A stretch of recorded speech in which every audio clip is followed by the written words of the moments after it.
Ngayong umaga ng Huwebes, Nobyembre 28, ating inalam ang paggalaw ng presyo ng mga bilihin dito sa Balintawak Public Market, partikular na ng mga binibentang gulay rito.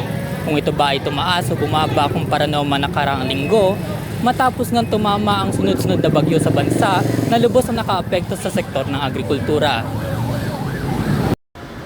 Isang Balintawak market sa mga dinarayo at pinakabising palengke sa Metro Manila, ngunit ano nga ba ang sitwasyon ilang araw bago ang Disyembre? Gayunpamang bahagyang bumaba ang presyo ng mga gulay kumpara noong nakaraang linggo, ay inda naman ng mga nagtitinda rito ang tumal ng benta na nagre-resulta sa oversupply at kalaunan ay nabubulok lamang ang mga panindang gulay. Dahil nga sa mga nagdaang bagyo, ay sumipa ang mga presyo ng mga produktong pananim na inaangkat pa mula sa mga lugar sa Northern at Southern Luzon. Kahit na may paghupa ng paggalaw, daing pa rin ng ilang tindera sa bagsakan ng mataas na puhunan para sa mga nakabantel na iba't ibang gulay na naglalaro ang isang bundle sa 500 piso hanggang 1,000. Po, kamahal nga. Tama. Tapos tumal pa. Tumal. Paano po yun sa kita? Oo, minsan lugi. Minsan, pag mabili, may kita. Pag matumal, walang kita. Dito.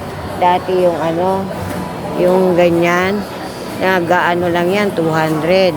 Tapos lumanding ng 500. Yung ganyan, ng boltuhan. Laking tinaas. Kuha nung bumagyo nga. Laking tinaas, diba? Ay, yung mga buyer nagugulat. Ha? Ba't ganyan? Nung isang araw, ganyan ang bili ko. Nagmahal na naman. Oo, walang steadying presyo. Ilang presyo ng gulay galing Baguio gaya ng repolyo ay naglalaro sa 80 pesos ang kilo, habang ang mga patatas naman ay nasa 90 at sayote na nagkakahalaga naman ng 50 per kilo. Sa kabilang banda, mas pinipili pa rin ng ilan gaya ni Nanay Anita na dito makabili sapagkat mas makakatipid kumpara sa mga palengkeng malapit sa kanila. Nagtatrabaho ako dyan sa Muñoz, sa Judge Juan Luna Corner, Ilihino. Ba't dito po kayo namimili sa Balintawak? Ito po yung pinakamalapit sa inyo. Oo, at saka mura yung gulay. Mas mura po dito kumpara dun. Madalas po ba kayo namimili? Hindi. Kasi birthday ko ngayon, kaya namili ako ng panghanda ko. Happy birthday po. Kamusta naman po yung mga presyohan ng gulay dito sa Balintawak?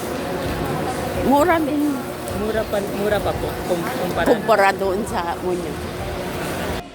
Gaya pa rin ng dati ay inaasahan ang pagtaas ng presyo o bentahan pagpatak ng susunod na buwan. Mula rito sa Balintawak, Quezon City, ako si Azriel de la Cruz for We See the Truth in Every Limitless Stories, the Foreseer News.